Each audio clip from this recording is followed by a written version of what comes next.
ਸਤਿ ਸ਼੍ਰੀ ਅਕਾਲ, ਨਮਸਕਾਰ ਤੇ ਆਦਾਬ। ਮੈਂ ਹਾਂ ਹਰਜਿੰਦ ਮੰਗਟ ਤੇ ਤੁਸੀਂ ਦੇਖ ਰਹੇ ਹੋ ਇੰਡੋਸ ਟੀਵੀ। ਸਵਾਗਤ ਹੈ ਜੀ ਸਾਰਿਆਂ ਦਾ। ਡੇਲੀ ਬੁਲੇਟਿਨ ਦੀ ਸ਼ੁਰੂਆਤ ਕਰਦੇ ਹਾਂ ਹੈਡਲਾਈਨਸ ਦੇ ਨਾਲ। ਕੋਰੋਨਾ ਨੂੰ ਮਾਤ ਦੇਣ ਲਈ ਵੈਕਸੀਨ ਜ਼ਰੂਰੀ। ਪ੍ਰਧਾਨ ਮੰਤਰੀ ਨਰਿੰਦਰ ਮੋਦੀ ਨੇ ਕਿਹਾ 18 ਸਾਲ ਤੋਂ ਉੱਪਰ ਵਾਲਿਆਂ ਦਾ ਟੀਕਾਕਰਨ 1 ਮਈ ਤੋਂ ਕੀਤਾ ਜਾਵੇਗਾ ਸ਼ੁਰੂ। ਮਹੀਨਿਆਂ ਤੋਂ ਵਿਛੜਿਆਂ ਨੇ ਆਪਣਿਆਂ ਨੂੰ ਪਾਈਆਂ ਹੰਝੂਆਂ ਨਾਲ ਗਲ ਬੱਕੜੀਆਂ। ਆਸਟ੍ਰੇਲੀਆ ਤੇ ਨਿਊਜ਼ੀਲੈਂਡ ਵਿਚਾਲੇ ਹਵਾਈ ਸੇਵਾ ਸ਼ੁਰੂ। ਆਪਰੇਸ਼ਨ ਕਲੀਨ ਦਾ ਜਵਾਬ ਆਪਰੇਸ਼ਨ ਸ਼ਕਤੀ ਨਾਲ ਦੇਣਗੇ ਕਿਸਾਨ। ਸੰਸਦ ਵੱਲ ਮਾਰਚ ਦੀ ਤਾਰੀਖ ਛੇਤੀ ਕੀਤੀ ਜਾਵੇਗੀ ਤੈਅ। ਤੇ ਬਾਈਬਲ ਗਲਾ ਗੋਲੀकांड ਕੇਸ 'ਚ ਆ ਸਕਦਾ ਹਾਈ ਕੋਰਟ ਦਾ ਅੱਜ ਵੱਡਾ ਫੈਸਲਾ। ਜੀ ਔਰ ਇਹਨਾਂ ਖਬਰਾਂ ਦੀ ਤਫਸੀਲ ਤੇ ਕੁਝ ਹੋਰ ਅਹਿਮ ਖਬਰਾਂ।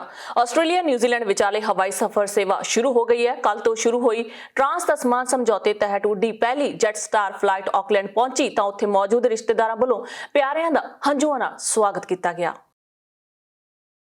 1 ਸਾਲ ਤੋਂ ਚੱਲ ਰਹੇ ਲੰਮੇ ਇੰਤਜ਼ਾਰ ਦੇ ਖਾਤਮੇ ਦੀ ਖੁਸ਼ੀ ਲੋਕਾਂ ਨੇ ਇੱਕ ਦੂਜੇ ਦੇ ਗਲ ਲੱਗ ਕੇ ਮਨਾਈ। ਸਿਡਨੀ ਵਿੱਚ 30 ਉਡਾਣਾਂ ਨਿਰਧਾਰਤ ਕੀਤੀਆਂ ਗਈਆਂ ਹਨ, ਜਿਨ੍ਹਾਂ ਵਿੱਚੋਂ ਕੁੱਲ 10,000 ਯਾਤਰੀਆਂ ਨੇ ਟਰਾਂਸ ਤਸਮਾਨ ਰਾਸਤੇ ਉਡਾਣ ਭਰੀ ਹੈ। ਨਿਊਜ਼ੀਲੈਂਡ ਦੀ ਪ੍ਰਧਾਨ ਮੰਤਰੀ ਜੈਸਿੰਡਾ ਆਰਡਨ ਨੇ ਇਸ ਬਾਬਤ ਖੁਸ਼ੀ ਜ਼ਾਹਰ ਕਰਦਿਆਂ ਆਪਣਾ ਬਿਆਨ ਜਾਰੀ ਕੀਤਾ ਅਤੇ ਆਉਣ ਵਾਲੇ ਯਾਤਰੀਆਂ ਦਾ ਭਰਵਾਂ ਸਵਾਗਤ ਕੀਤਾ। ਜੈਸਿੰਡਾ ਨੇ ਕਿਹਾ ਕਿ ਬਹੁਤ ਵਧੀਆ ਗੱਲ ਹੈ ਕਿ ਦੋਹਾਂ ਦੇਸ਼ਾਂ ਵਿਚਾਲੇ ਹੁਣ ਕੁਆਰੰਟੀਨ ਮੁਕਤ ਯਾਤਰਾਵਾਂ ਦੀ ਬਾਲੀ ਮੁੜ ਤੋਂ ਸ਼ੁਰੂ ਹੋ ਗਈ ਹੈ ਅਤੇ ਵਿਛੜੇ ਪਰਿਵਾਰ ਆਪਸ ਵਿੱਚ ਮਿਲ ਰਹੇ ਨੇ। ਦਰਅਸਲ ਟਰਾਂਸ ਤਸਮਾਨ ਸਮਝੌਤੇ ਤਹਿਤ ਆਸਟ੍ਰੇਲੀਆ ਤੇ ਨਿਊਜ਼ੀਲੈਂਡ ਵਿਚਾਲੇ ਕੋਰੋਨਾ ਕਾਰਨ ਬੰਦ ਪਈਆਂ ਫਲਾਈਟਾਂ ਮੁੜ ਤੋਂ ਚਾਲੂ ਹੋ ਗਈਆਂ ਨੇ। ਦੋਹਾਂ ਦੇਸ਼ਾਂ ਦੇ ਯਾਤਰੀਆਂ ਨੂੰ ਇਸ ਵਿੱਚ ਵਿਦੇਸ਼ੀ ਯਾਤਰੀ ਵੀ ਸ਼ਾਮਲ ਨੇ ਲਈ ਕੁਆਰੰਟੀਨ ਮੁਕਤ ਯਾਤਰਾਵਾਂ ਦਾ ਸਿਲਸਿਲਾ ਇੱਕ ਵਾਰੀ ਫਿਰ ਤੋਂ ਬਹਾਲ ਕਰ ਦਿੱਤਾ ਗਿਆ ਹੈ। ਆਸਟ੍ਰੇਲੀਆ ਤੋਂ ਵਧੇਕ ਪ੍ਰਧਾਨ ਮੰਤਰੀ ਮਾਈਕਲ ਮੈਕਕੋਰਮੈਕ ਨੇ ਕਿਹਾ ਹੈ ਕਿ ਹੁਣ ਸਰਕਾਰ ਹੋਰ ਦੇਸ਼ਾਂ ਦੇ ਯਾਤਰੀਆਂ ਵੱਲ ਵੀ ਧਿਆਨ ਦੇਣ ਲਈ ਉਤਸੁਕ ਹੈ, ਪਰ ਇਸ ਲਈ ਦੁਨੀਆ ਵਿੱਚੋਂ ਮਿਲ ਰਹੇ ਕੋਰੋਨਾ ਸੰਬੰਧੀ ਅੰਕੜਿਆਂ ਤੇ ਵਿਚਾਰ ਕੀਤਾ ਜਾ ਰਿਹਾ ਹੈ ਅਤੇ ਅਗਲੇ 6 ਮਹੀਨਿਆਂ ਅੰਦਰ ਸਥਿਤੀਆਂ ਸਪਸ਼ਟ ਹੋ ਜਾਣਗੀਆਂ। ਖੇਤੀ ਕਾਨੂੰਨਾਂ ਖਿਲਾਫ ਪੰਜਾਬ ਵਿੱਚ ਲੱਗੇ ਧਰਨਿਆਂ ਤੋਂ ਕਿਸਾਨਾਂ ਨੇ ਦਿੱਲੀ ਦੀਆਂ ਬਰੂਹਾਂ ਤੇ ਸੰਘਰਸ਼ ਕਰ ਰਹੇ ਸਾਥੀਆਂ ਦੀਆਂ ਫਸਲਾਂ ਸੰਭਾਲਣ ਦਾ ਐਲਾਨ ਕਰਦਿਆਂ ਕਿਹਾ ਹੈ ਕਿ ਕਿਸੇ ਵੀ ਧਰਨਾਕਾਰੀ ਦੀ ਫਸਲ ਦਾ ਨੁਕਸਾਨ ਨਹੀਂ ਹੋਣ ਦਿੱਤਾ ਜਾਵੇਗਾ। ਕਣਕ ਦੇ ਖਰੀਦ ਪ੍ਰਬੰਧਾਂ ਸੰਬੰਧੀ ਸਰਕਾਰ ਵੱਲੋਂ ਕੀਤੇ ਗਏ ਦਾਅਵਿਆਂ ਤੇ ਸਵਾਲੀਆ ਨਿਸ਼ਾਨ ਲਾਉਂਦਿਆਂ ਕਿਸਾਨ ਆਗੂਆਂ ਨੇ ਕਿਹਾ ਹੈ ਕਿ ਵੱਡੇ ਦਾਅਵੇ ਕਰਨ ਦੇ ਬਾਵਜੂਦ ਸਰਕਾਰ ਫਸਲਾਂ ਦੀ ਖਰੀਦ ਦਾ ਪੁਖਤਾ ਇੰਤਜ਼ਾਮ ਨਹੀਂ ਕਰ ਸਕੀ। ਉਹਨਾਂ ਕਿਹਾ ਕਿ ਕਿਸਾਨ ਇਹਨਾਂ ਮੁਸ਼ਕਲਾਂ ਤੋਂ ਘਬਰਾਉਣਗੇ ਨਹੀਂ, ਉਹ ਫਸਲ ਕੱਟਣਗੇ ਵੀ, ਵੇਚਣਗੇ ਵੀ ਅਤੇ ਆਪਣਾ ਅੰਦੋਲਨ ਵੀ ਜਾਰੀ ਰੱਖਣਗੇ। ਕਿਸਾਨ ਆਗੂਆਂ ਨੇ ਕਿਹਾ ਹੈ ਕਿ ਪੰਜਾਬ ਦੀ ਨੌਜਵਾਨ ਪੀੜ੍ਹੀ ਇਸ ਧਾਰਨਾ ਨੂੰ ਤੋੜਨ 'ਚ ਕਾਮਯਾਬ ਹੋਈ ਹੈ ਕਿ ਸੂਬੇ ਦਾ ਵੱਡਾ ਹਿੱਸਾ ਵਿਹਲੜ ਨਛੜੀ ਹੈ। ਸੂਬੇ ਦੀਆਂ 32 ਕਿਸਾਨ ਜਥੇਬੰਦੀਆਂ ਦੀ ਅਗਵਾਈ ਹੇਠ ਭਾਜਪਾ ਆਗੂਆਂ ਦੇ ਘਰਾਂ, ਟੋਲ ਪਲਾਜ਼ਿਆਂ, ਰੇਲਵੇ ਸਟੇਸ਼ਨਾਂ, ਨਿੱਜੀ ਖੇਤਰ ਦੇ ਥਰਮਲ ਪਲਾਂਟ ਅਤੇ ਮੋਗਾ ਦੇ ਸਾਇਲੋ ਅੱਗੇ ਧਰਨਿਆਂ ਸਮੇਤ 125 ਤੋਂ ਵੱਧ ਥਾਵਾਂ ਤੇ ਸੰਘਰਸ਼ ਜਾਰੀ ਹੈ। ਕਿਸਾਨ ਆਗੂਆਂ ਨੇ ਕਿਹਾ ਹੈ ਕਿ ਕਿਸਾਨਾਂ ਦੇ ਹਾੜੀ ਦੇ ਕੰਮਾਂ 'ਚ ਰੁੱਝੇ ਹੋਣ ਕਾਰਨ ਹੁਣ ਬਹੁਤੀ ਥਾਈਂ ਮੋਰਚਿਆਂ ਦੀ ਕਮਾਨ ਔਰਤਾਂ ਨੇ ਸੰਭਾਲ ਲਈ ਹੈ। ਮੰਚ ਸੰਚਾਲਨ, ਬੁਲਾਰਿਆਂ ਤੇ ਹੋਰ ਪ੍ਰਬੰਧਾਂ 'ਚ ਔਰਤਾਂ ਵੱਡੀ ਜ਼ਿੰਮੇਵਾਰੀ ਨਿਭਾ ਰਹੀਆਂ ਨੇ। ਸਟੇਜਾਂ ਤੋਂ ਜੋਸ਼ੀਲੀਆਂ ਤਕਰੀਰਾਂ ਕਰਦੀਆਂ ਔਰਤਾਂ ਸੱਤਾਧਾਰੀ ਜਮਾਤ ਅੱਗੇ ਵੰਗਾਰ ਬਣ ਖੜੀਆਂ ਨੇ। ਉਹਨਾਂ ਕਿਹਾ ਕਿ ਖੇਤੀ ਕਾਨੂੰਨ ਲਾਗੂ ਹੋਣ ਉੱਤੇ ਛੋਟੀ ਅਤੇ ਦਰਮਿਆਨੀ ਕਿਸਾਨੀ ਸਮੇਤ ਮਜ਼ਦੂਰ ਵਰਗ ਤਬਾਹੀ ਵੱਲ ਜਾਵੇਗਾ। ਦਿੱਲੀ ਦੇ ਮੁੱਖ ਮੰਤਰੀ ਅਰਵਿੰਦ ਕੇਜਰੀਵਾਲ ਨੇ ਪ੍ਰਵਾਸੀਆਂ ਨੂੰ ਹੱਥ ਜੋੜ ਕੇ ਅਪੀਲ ਕੀਤੀ ਹੈ ਕਿ ਮੈਂ ਇੱਥੇ ਹੀ ਹਾਂ, ਮੇਰੇ ਤੇ ਭਰੋਸਾ ਕਰੋ, ਤੁਹਾਡੀ ਹਰ ਸੰਭਵ ਮਦਦ ਕੀਤੀ ਜਾਵੇਗੀ। ਦਿੱਲੀ ਸਰਕਾਰ ਵੱਲੋਂ ਪਹਿਲਾਂ 2 ਦਿਨ ਲਈ ਕਰਫਿਊ ਅਤੇ 6 ਦਿਨਾਂ ਲਈ ਲਾਕਡਾਊਨ ਲਾਉਣ ਦੇ ਐਲਾਨ ਨਾਲ ਹੀ ਦਿੱਲੀ ਦੇ ਰੇਲਵੇ ਸਟੇਸ਼ਨਾਂ ਤੇ ਬੱਸ ਅੱਡਿਆਂ ਉੱਪਰ ਆਪਣੇ ਜੱਦੀ ਇਲਾਕਿਆਂ ਨੂੰ ਜਾਣ ਵਾਲਿਆਂ ਦੀ ਭੀੜ ਅਚਾਨਕ ਵੱਧ ਗਈ। ਹਾਲਾਂਕਿ ਬੀਤੇ ਹਫ਼ਤੇ ਤੋਂ ਹੀ ਦਿੱਲੀ ਵਿੱਚ ਹੋਰ ਸੂਬਿਆਂ ਨੂੰ ਜਾਣ ਵਾਲਿਆਂ ਦੀ ਤਾਦਾਦ ਆਮ ਦਿਨਾਂ ਨਾਲੋਂ ਵੱਧ ਗਈ ਹੈ ਤੇ ਇਹ ਹੋਰ ਵੀ ਜ਼ਿਆਦਾ ਹੋ ਗਈ। ਦਿੱਲੀ ਦੇ ਆਨੰਦ ਵਿਹਾਰ ਸਰਾਏ ਕਾਲੇ ਖਾਂ ਤੋਂ ਮਹਾਰਾਣਾ ਪ੍ਰਤਾਪ ਅੰਤਰਰਾਜੀ ਬੱਸ ਟਰਮੀਨਲ ਤੇ ਹੋਰ ਰਾਜਾਂ ਨੂੰ ਜਾਣ ਲਈ ਸਵਾਰੀਆਂ ਬੱਸਾਂ ਦਾ ਇੰਤਜ਼ਾਰ ਕਰਦੀਆਂ ਦੇਖੀਆਂ ਗਈਆਂ। ਨਵੀਂ ਦਿੱਲੀ, ਪੁਰਾਣੀ ਦਿੱਲੀ, ਸਰਾਏ ਰੋਹਿਲਾ ਤੇ ਆਨੰਦ ਵਿਹਾਰ ਦੇ ਰੇਲਵੇ ਸਟੇਸ਼ਨਾਂ ਉੱਪਰ ਮਜ਼ਦੂਰ ਆਮ ਦਿਨਾਂ ਨਾਲੋਂ ਵੱਧ ਨਜ਼ਰ ਆਏ। ਬੀਤੇ ਸਾਲ ਮਾਰਚ ਦੇ ਅਖੀਰ ਤੇ ਅਪ੍ਰੈਲ ਦੇ ਸ਼ੁਰੂ 'ਚ ਲਾਕਡਾਊਨ ਮਗਰੋਂ ਦਿੱਲੀ ਦੇ ਸਟੇਸ਼ਨਾਂ ਤੇ ਬੱਸ ਅੱਡਿਆਂ ਉੱਪਰ ਹਜ਼ਾਰਾਂ ਮਜ਼ਦੂਰਾਂ ਤੇ ਪ੍ਰਵਾਸੀਆਂ ਦੀਆਂ ਕਤਾਰਾਂ ਲੱਗੀਆਂ ਸਨ। ਉਹਨਾਂ ਨੂੰ ਫਿਕਰ ਹੈ ਕਿ ਲਾਕਡਾਊਨ ਲੰਬਾ ਹੋ ਗਿਆ ਤਾਂ ਪਿਛਲੇ ਸਾਲ ਵਾਂਗ ਹਾਲਾਤ ਬਣ ਸਕਦੇ ਆ। ਉਧਰ ਦਿੱਲੀ ਦੇ ਮੁੱਖ ਮੰਤਰੀ ਅਰਵਿੰਦ ਕੇਜਰੀਵਾਲ ਨੇ ਪ੍ਰਵਾਸੀਆਂ ਨੂੰ ਹੱਥ ਜੋੜ ਕੇ ਬੇਨਤੀ ਕੀਤੀ ਹੈ ਕਿ ਮੈਂ ਤੁਹਾਨੂੰ ਬੇਨਤੀ ਕਰਦਾ ਕਿ ਸ਼ਹਿਰ ਨਾ ਛੱਡੋ। ਇਹ 6 ਦਿਨਾਂ ਦੀ ਛੋਟੀ ਜਿਹੀ ਤਾਲਾਬੰਦੀ ਹੈ ਤੇ ਇਹ ਦਿਨ ਤੁਹਾਡੇ ਸਫ਼ਰ ਵਿੱਚ ਹੀ ਖਰਾਬ ਹੋ ਜਾਣਗੇ। ਇੱਥੇ ਹੀ ਰਹੋ, ਦਿੱਲੀ ਸਰਕਾਰ ਤੁਹਾਡਾ ਖਿਆਲ ਰੱਖੇਗੀ। ਕੇਜਰੀਵਾਲ ਨੇ ਉਹਨਾਂ ਨੂੰ ਭਰੋਸਾ ਦਿਵਾਇਆ ਕਿ ਮੈਂ ਇੱਥੇ ਹਾਂ, ਮੇਰੇ ਤੇ ਭਰੋਸਾ ਕਰੋ। ਉਹਨਾਂ ਕਿਹਾ ਕਿ ਉਹ ਪਹਿਲਾਂ ਵੀ ਲਾਕਡਾਊਨ ਦੇ ਖਿਲਾਫ ਨੇ। ਉਹਨਾਂ ਕਿਹਾ ਕਿ ਮੈਨੂੰ ਲੱਗਦਾ ਹੈ ਕਿ ਤਾਲਾਬੰਦੀ ਕੋਰੋਨਾ ਖਤਮ ਨਹੀਂ ਕਰੇਗੀ, ਪਰ ਇਸ ਨੂੰ ਫੈਲਣ ਤੋਂ ਰੋਕ ਦੇਵੇਗੀ। ਕਿਸਾਨ ਜਥੇਬੰਦੀਆਂ ਨੇ ਆਪਰੇਸ਼ਨ ਕਲੀਨ ਦਾ ਮੁਕਾਬਲਾ ਆਪਰੇਸ਼ਨ ਸ਼ਕਤੀ ਨਾਲ ਕਰਨ ਦਾ ਐਲਾਨ ਕੀਤਾ ਹੈ। ਕਿਸਾਨ ਵਿਰੋਧੀ ਹਫ਼ਤਾ ਮਨਾ ਕੇ ਸਾਰੇ ਮੋਰਚਿਆਂ ਉੱਤੇ ਕਰੋਨਾ ਨਾਲ ਲੜਨ ਦਾ ਸਖਤ ਪ੍ਰਬੰਧ ਕਰਨਗੇ। ਇਸ ਦੇ ਨਾਲ ਕਿਸਾਨਾਂ ਨੂੰ ਅਗਲੇ ਹਫ਼ਤੇ ਤੋਂ ਆਪਣੇ ਮੋਰਚਿਆਂ ਉੱਤੇ ਵਾਪਸ ਸੱਦਣ ਦੀ ਯੋਜਨਾ ਬਣਾਈ ਗਈ ਹੈ। ਡਾਕਟਰ ਦਰਸ਼ਨਪਾਲ ਨੇ ਕਿਹਾ ਕਿ ਸਾਰੇ ਮੋਰਚਿਆਂ ਤੇ ਟਰਾਲੀਆਂ ਜਾਂ ਟੈਂਟਾਂ ਨੂੰ ਕਰੋਨਾ ਤੋਂ ਬਚਾਅ ਲਈ ਸਾਵਧਾਨੀਆਂ ਰੱਖਣ ਬਾਰੇ ਸੂਚਿਤ ਕੀਤਾ ਜਾਵੇਗਾ। ਕਿਸਾਨਾਂ ਨੂੰ ਮਾਸਕ ਦੇਣ ਤੋਂ ਇਲਾਵਾ ਟੀਕਾਕਰਨ ਕੈਂਪ ਵੀ ਲਗਾਏ ਜਾਣਗੇ। ਰੋਜ਼ਾਨਾ ਮੀਟਿੰਗਾਂ ਵਿੱਚ ਭੀੜ ਹੋਣ ਕਰਕੇ ਲਾਗ ਫੈਲਣ ਤੋਂ ਰੋਕਣ ਲਈ ਪ੍ਰਬੰਧ ਕੀਤੇ ਜਾਣਗੇ। ਮੈਡੀਕਲ ਕੈਂਪਾਂ ਵਿੱਚ ਥਰਮਾਮੀਟਰਾਂ, ਮਾਸਕਾਂ ਤੇ ਆਕਸੀਮੀਟਰਾਂ ਦੀ ਗਿਣਤੀ ਵਿੱਚ ਵਾਧਾ ਕੀਤਾ ਜਾਵੇਗਾ। ਉਹਨਾਂ ਕਿਹਾ ਕਿ ਲੱਛਣ ਦਿਖਾਈ ਦੇਣ ਵਾਲੇ ਵਿਅਕਤੀਆਂ ਦੇ ਇਲਾਜ ਦਾ ਤੁਰੰਤ ਪ੍ਰਬੰਧ ਕੀਤਾ ਜਾਵੇਗਾ। ਉਹਨਾਂ ਇਹ ਵੀ ਕਿਹਾ ਕਿ ਕੋਵਿਡ ਦੀ ਰੋਕਥਾਮ ਅਤੇ ਇਲਾਜ ਵਿੱਚ ਸਥਾਨਕ ਪ੍ਰਸ਼ਾਸਨ ਦਾ ਕਿਸਾਨਾਂ ਵੱਲੋਂ ਪੂਰਾ ਸਹਿਯੋਗ ਕੀਤਾ ਜਾਵੇਗਾ। ਕਿਸਾਨ ਜਥੇਬੰਦੀਆਂ ਨੇ ਆਪਰੇਸ਼ਨ ਕਲੀਨ ਦਾ ਮੁਕਾਬਲਾ ਆਪਰੇਸ਼ਨ ਸ਼ਕਤੀ ਨਾਲ ਕਰਨ ਦਾ ਐਲਾਨ ਕੀਤਾ ਹੈ। ਕਿਸਾਨ ਵਿਰੋਧੀ ਹਫ਼ਤਾ ਮਨਾ ਕੇ ਸਾਰੇ ਮੋਰਚਿਆਂ ਤੇ ਕਰੋਨਾ ਨਾਲ ਲੜਨ ਦਾ ਸਖਤ ਪ੍ਰਬੰਧ ਕਰਨਗੇ। ਇਸ ਦੇ ਨਾਲ ਕਿਸਾਨਾਂ ਨੂੰ ਅਗਲੇ ਹਫ਼ਤੇ ਤੋਂ ਆਪਣੇ ਮੋਰਚਿਆਂ ਤੇ ਵਾਪਸ ਸੱਦਣ ਦੀ ਯੋਜਨਾ ਬਣਾਈ ਗਈ ਹੈ। ਸੰਯੁਕਤ ਕਿਸਾਨ ਮੋਰਚੇ ਦੀ ਹੋਈ ਮੀਟਿੰਗ ਦੇ ਫੈਸਲਿਆਂ ਦਾ ਸਿੰਘੂ ਬਾਰਡਰ ਤੇ ਐਲਾਨ ਕੀਤਾ ਗਿਆ। ਸਵਰਾਜ ਇੰਡੀਆ ਦੇ ਆਗੂ ਯੋਗੇਂਦਰ ਯਾਦਵ ਨੇ ਪ੍ਰੈਸ ਕਾਨਫਰੰਸ ਦੌਰਾਨ ਦੱਸਿਆ ਕਿ ਪਿਛਲੇ ਕੁਝ ਦਿਨਾਂ ਤੋਂ ਇਹ ਸੰਕੇਤ ਮਿਲ ਰਹੇ ਹਨ ਕਿ ਸਰਕਾਰ ਕਰੋਨਾ ਦੀ ਲਾਗ ਦੇ ਬਹਾਨੇ ਕਿਸਾਨੀ ਅੰਦੋਲਨ ਨੂੰ ਖਤਮ ਕਰਨ ਦੀ ਸਾਜ਼ਿਸ਼ ਘੜ ਰਹੀ ਹੈ। ਉਹਨਾਂ ਮੀਡੀਆ ਰਿਪੋਰਟਾਂ ਦਾ ਹਵਾਲਾ ਦਿੰਦਿਆਂ ਕਿਹਾ ਕਿ ਪੱਛਮੀ ਬੰਗਾਲ 'ਚ ਵਿਧਾਨ ਸਭਾ ਚੋਣਾਂ ਖਤਮ ਹੁੰਦੇ ਸਾਰੀ ਹਰਿਆਣਾ ਅਤੇ ਕੇਂਦਰ ਸਰਕਾਰ ਨੇ ਆਪਰੇਸ਼ਨ ਕਲੀਨ ਦੇ ਨਾਮ ਤੇ ਕਿਸਾਨ ਮੋਰਚਿਆਂ ਦਾ ਸਫਾਇਆ ਕਰਨ ਦੀ ਯੋਜਨਾ ਬਣਾਈ ਹੈ। ਸੰਯੁਕਤ ਕਿਸਾਨ ਮੋਰਚਾ ਨੇ ਸਰਕਾਰ ਨੂੰ ਚੇਤਾਵਨੀ ਦਿੱਤੀ ਹੈ ਕਿ ਜੇਕਰ ਅਜਿਹੀ ਕੋਈ ਕਾਰਵਾਈ ਹੁੰਦੀ ਹੈ ਤਾਂ ਕਿਸਾਨ ਆਪਰੇਸ਼ਨ ਸ਼ਕਤੀ ਰਾਹੀਂ ਇਸ ਦਾ ਡਟ ਕੇ ਵਿਰੋਧ ਕਰਨਗੇ। ਸ਼੍ਰੀ ਯਾਦਵ ਨੇ ਕਿਹਾ ਕਿ ਇਸ ਚੁਣੌਤੀ ਦਾ ਮੁਕਾਬਲਾ ਕਰਨ ਲਈ ਕਿਸਾਨਾਂ ਨੇ ਦੋਹਰੀ ਨੀਤੀ ਬਣਾਈ ਹੈ। ਸਾਰੇ ਕਿਸਾਨਾਂ ਨੂੰ ਵਾਢੀ ਦਾ ਕੰਮ ਮੁਕੰਮਲ ਹੁੰਦੇ ਸਾਰ ਮੋਰਚਿਆਂ ਵੱਲ ਪਰਤਣ ਦੀ ਅਪੀਲ ਕੀਤੀ ਗਈ ਹੈ। ਭਾਰਤੀ ਕਿਸਾਨ ਯੂਨੀਅਨ ਨੇ ਪਹਿਲਾਂ ਹੀ ਆਪਣੇ ਮੈਂਬਰਾਂ ਨੂੰ 21 ਅਪ੍ਰੈਲ ਤੋਂ ਟਿੱਕਰੀ ਬਾਰਡਰ ਤੇ ਪਹੁੰਚਣ ਲਈ ਕਿਹਾ ਹੈ। ਸੰਯੁਕਤ ਕਿਸਾਨ ਮੋਰਚੇ ਨੇ ਹੋਰ ਸਾਰੀਆਂ ਕਿਸਾਨ ਜਥੇਬੰਦੀਆਂ ਨੂੰ ਵੀ ਅਪੀਲ ਕੀਤੀ ਹੈ ਕਿ 24 ਅਪ੍ਰੈਲ ਤੋਂ ਕਿਸਾਨਾਂ ਅਤੇ ਆਮ ਲੋਕਾਂ ਨੂੰ ਫਿਰ ਦਿੱਲੀ ਚੱਲਣ ਦਾ ਸੱਦਾ ਦੇ ਕੇ ਆਪਣੇ ਮੋਰਚਿਆਂ ਤੱਕ ਪਹੁੰਚਣ ਦਾ ਪ੍ਰੋਗਰਾਮ ਬਣਾਉਣ। ਜ਼ਿਕਰਯੋਗ ਹੈ ਕਿ 24 ਅਪ੍ਰੈਲ ਨੂੰ ਦਿੱਲੀ ਦੇ ਬਾਰਡਰਾਂ ਤੇ ਚੱਲ ਰਹੇ ਅੰਦੋਲਨ ਨੂੰ 150 ਦਿਨ ਪੂਰੇ ਹੋ ਰਹੇ ਨੇ। ਉਹਨਾਂ ਦੱਸਿਆ ਕਿ ਆਉਣ ਵਾਲੇ ਹਫ਼ਤਿਆਂ ਵਿੱਚ ਮੋਰਚਿਆਂ ਤੇ ਕਰੋਨਾ ਦਾ ਮੁਕਾਬਲਾ ਕਰਨ ਲਈ ਸਖਤ ਪ੍ਰਬੰਧ ਕੀਤੇ ਜਾਣਗੇ। ਉਹਨਾਂ ਕਿਹਾ ਕਿ ਪਿਛਲੇ ਸਾਲ ਨਵੰਬਰ ਵਿੱਚ ਮੋਰਚੇ ਲੱਗਣ ਸਮੇਂ ਵੀ ਦਿੱਲੀ 'ਚ ਕਰੋਨਾ ਫੈਲਿਆ ਹੋਇਆ ਸੀ, ਪਰ ਪਿਛਲੇ 5 ਮਹੀਨਿਆਂ ਵਿੱਚ ਕਿਸਾਨਾਂ ਦੇ ਮੋਰਚੇ ਵਿੱਚ ਕਰੋਨਾ ਦੇ ਫੈਲਣ ਦੀ ਕਦੇ ਕੋਈ ਸਮੱਸਿਆ ਨਹੀਂ ਆਈ। ਉਹਨਾਂ ਕਿਹਾ ਕਿ ਸਰਕਾਰ ਕੋਲ ਕਿਸਾਨੀ ਅੰਦੋਲਨ ਵੱਲ ਕਰੋਨਾ ਲਈ ਉਂਗਲ ਉਠਾਉਣ ਦਾ ਕੋਈ ਅਧਿਕਾਰ ਨਹੀਂ ਹੈ। ਉਹਨਾਂ ਕਿਹਾ ਕਿ ਪ੍ਰਧਾਨ ਮੰਤਰੀ ਅਤੇ ਗ੍ਰਹਿ ਮੰਤਰੀ ਖੁਦ ਵਿਧਾਨ ਸਭਾ ਚੋਣਾਂ ਵਿੱਚ ਸਭ ਤੋਂ ਵੱਧ ਲੋਕਾਂ ਨੂੰ ਲਾਮਬੰਦ ਕਰਨ ਦਾ ਦਾਅਵਾ ਕਰ ਰਹੇ ਨੇ ਅਤੇ ਸਰਕਾਰ ਨੂੰ ਕੋਈ ਨੈਤਿਕ ਅਧਿਕਾਰ ਨਹੀਂ ਹੈ ਕਿ ਉਹ ਮਹਾਮਾਰੀ ਤੋਂ ਬਚਣ ਲਈ ਕਿਸਾਨਾਂ ਨੂੰ ਸਲਾਹ ਦੇਵੇ। ਮੋਰਚੇ ਨੇ ਐਲਾਨ ਕੀਤਾ ਕਿ 20 ਅਪ੍ਰੈਲ ਯਾਨੀ ਕਿ ਅੱਜ ਤੋਂ 26 ਅਪ੍ਰੈਲ ਤੱਕ ਸਾਰੇ ਮੋਰਚਿਆਂ ਤੇ ਵਿਰੋਧ ਹਫ਼ਤਾ ਮਨਾਇਆ ਜਾਵੇਗਾ, ਜਿਸ ਤਹਿਤ ਕਰੋਨਾ ਦਾ ਮੁਕਾਬਲਾ ਕਰਨ ਲਈ ਪ੍ਰਬੰਧ ਕੀਤੇ ਜਾਣਗੇ। ਕਿਸਾਨਾਂ ਨੇ ਫੈਸਲਾ ਕੀਤਾ ਹੈ ਕਿ ਸੰਸਦ ਵੱਲ ਮਾਰਚ ਦੀ ਤਾਰੀਖ ਅਤੇ ਇਸ ਦੇ ਸਰੂਪ ਦਾ ਐਲਾਨ ਸਥਿਤੀ ਦੇ ਮੁਲਾਂਕਣ ਤੋਂ ਬਾਅਦ ਢੁਕਵੇਂ ਸਮੇਂ ਤੇ ਕੀਤਾ ਜਾਵੇਗਾ। ਕਿਸਾਨ ਆਗੂਆਂ ਨੂੰ ਮਾਰਨ ਦੀ ਯੋਜਨਾ ਬਣਾਉਣ ਲਈ ਦਿੱਲੀ ਪੁਲਿਸ ਵੱਲੋਂ ਕੁਝ ਵਿਅਕਤੀਆਂ ਦੀ ਗ੍ਰਿਫਤਾਰੀ ਦੀ ਖਬਰ ਉੱਤੇ ਚਿੰਤਾ ਜ਼ਾਹਰ ਕਰਦਿਆਂ ਉਹਨਾਂ ਮੰਗ ਕੀਤੀ ਹੈ ਕਿ ਇਸ ਦੇ ਵੇਰਵੇ ਜਨਤਕ ਕੀਤੇ ਜਾਣ। ਉਹਨਾਂ ਟੋਲ ਪਲਾਜ਼ਿਆਂ ਨੂੰ ਮੁਕਤ ਬਣਾਉਣ ਲਈ ਇੱਕ ਪ੍ਰੋਗਰਾਮ ਦਾ ਵੀ ਐਲਾਨ ਕੀਤਾ ਹੈ। ਉਹਨਾਂ ਕਿਹਾ ਹੈ ਕਿ 10 ਮਈ ਨੂੰ ਦੇਸ਼ ਭਰ ਵਿਸ਼ੇਸ਼ ਕਾਨਫਰੰਸ ਕੀਤੀ ਜਾਵੇਗੀ। ਇਸ ਦਿਨ 1857 ਚ ਦੇਸ਼ ਦੀ ਆਜ਼ਾਦੀ ਲਈ ਪਹਿਲਾ ਸੰਘਰਸ਼ ਆਰੰਭ ਹੋਇਆ ਸੀ। ਕੋਰੋਨਾ ਕਾਰਨ ਹਾਲਾਤ ਵਿਗੜਨ ਮਗਰੋਂ ਦਿੱਲੀ ਸਰਕਾਰ ਨੇ ਕੌਮੀ ਰਾਜਧਾਨੀ 'ਚ 6 ਦਿਨਾਂ ਲਈ, ਜਦਕਿ ਰਾਜਸਥਾਨ ਸਰਕਾਰ ਸੂਬੇ 'ਚ 15 ਦਿਨਾਂ ਲਈ ਲਾਕਡਾਊਨ ਦਾ ਐਲਾਨ ਕੀਤਾ ਹੈ। ਉਧਰ ਇਲਾਹਾਬਾਦ ਹਾਈ ਕੋਰਟ ਨੇ ਯੂਪੀ ਦੇ 5 ਸ਼ਹਿਰਾਂ 'ਚ ਲਾਕਡਾਊਨ ਦੇ ਨਿਰਦੇਸ਼ ਦਿੱਤੇ ਨੇ। ਇਸ ਦੌਰਾਨ ਭਾਰਤ ਵਿੱਚ ਕੋਵਿਡ-19 ਦੇ ਇੱਕ ਦਿਨ ਅੰਦਰ ਰਿਕਾਰਡ ਕੇਸ 2,73,810 ਨਵੇਂ ਕੇਸ ਸਾਹਮਣੇ ਆਏ ਨੇ, ਜਦਕਿ 1,679 ਮੌਤਾਂ ਹੋਈਆਂ ਨੇ। ਪੰਜਾਬ ਵਿੱਚ ਵੀ ਬੀਤੇ 24 ਘੰਟਿਆਂ ਅੰਦਰ ਕੋਰੋਨਾ ਵਾਇਰਸ ਕਾਰਨ ਸਭ ਤੋਂ ਵੱਧ 85 ਮੌਤਾਂ ਹੋਈਆਂ, ਜਦਕਿ 4,653 ਕੇਸ ਸਾਹਮਣੇ ਆਏ। ਏਮਜ਼ ਨੇ 22 ਅਪ੍ਰੈਲ ਤੋਂ OPD ਸੇਵਾਵਾਂ ਬੰਦ ਕਰਨ ਦਾ ਫੈਸਲਾ ਕੀਤਾ ਹੈ। ਇਸ ਦੌਰਾਨ ਟੈਲੀਮੈਡੀਸਨ ਸੇਵਾਵਾਂ ਹੀ ਦਿੱਤੀਆਂ ਜਾਣਗੀਆਂ। ਜਾਣਕਾਰੀ ਅਨੁਸਾਰ ਦਿੱਲੀ ਦੇ ਮੁੱਖ ਮੰਤਰੀ ਅਰਵਿੰਦ ਕੇਜਰੀਵਾਲ ਨੇ ਰਾਤ 10 ਵਜੇ ਤੋਂ 26 ਅਪ੍ਰੈਲ ਸਵੇਰੇ 5 ਵਜੇ ਤੱਕ 6 ਦਿਨਾਂ ਦੇ ਲਾਕਡਾਊਨ ਦਾ ਐਲਾਨ ਕੀਤਾ ਹੈ। ਕੇਜਰੀਵਾਲ ਨੇ ਆਨਲਾਈਨ ਪ੍ਰੈਸ ਕਾਨਫਰੰਸ ਨੂੰ ਸੰਬੋਧਨ ਕਰਦਿਆਂ ਕਿਹਾ ਹੈ ਕਿ ਦਿੱਲੀ ਵਿੱਚ ਕੋਰੋਨਾ ਦੇ ਰੋਜ਼ਾਨਾ ਕਰੀਬ 25,500 ਕੇਸ ਸਾਹਮਣੇ ਆ ਰਹੇ ਨੇ, ਜਿਸ ਨਾਲ ਸਿਹਤ ਪ੍ਰਣਾਲੀ ਉੱਤੇ ਭਾਰ ਬਹੁਤ ਵੱਧ ਗਿਆ ਹੈ, ਪਰ ਇਹ ਅਜੇ ਪੂਰੀ ਤਰ੍ਹਾਂ ਢਹਿ ਢੇਰੀ ਨਹੀਂ ਹੋਈ ਹੈ। ਮੁੱਖ ਮੰਤਰੀ ਨੇ ਕਿਹਾ ਕਿ ਦਿੱਲੀ 'ਚ ਕੋਰੋਨਾ ਵਾਇਰਸ ਦੇ ਮਰੀਜ਼ਾਂ ਦੀ ਗਿਣਤੀ ਵਧਦੀ ਜਾ ਰਹੀ ਹੈ। ਇੱਥੇ ਦਵਾਈਆਂ, ਬੈੱਡਾਂ, ICU ਅਤੇ ਆਕਸੀਜਨ ਦੀ ਗੰਭੀਰ ਘਾਟ ਹੈ। ਅਜਿਹੇ 'ਚ ਸਿਹਤ ਪ੍ਰਣਾਲੀ ਨੂੰ ਢਹਿ ਢੇਰੀ ਹੋਣ ਤੋਂ ਬਚਾਉਣ ਲਈ ਲਾਕਡਾਊਨ ਲੌਕਡਾਊਨ ਬਹੁਤ ਜ਼ਰੂਰੀ ਹੈ।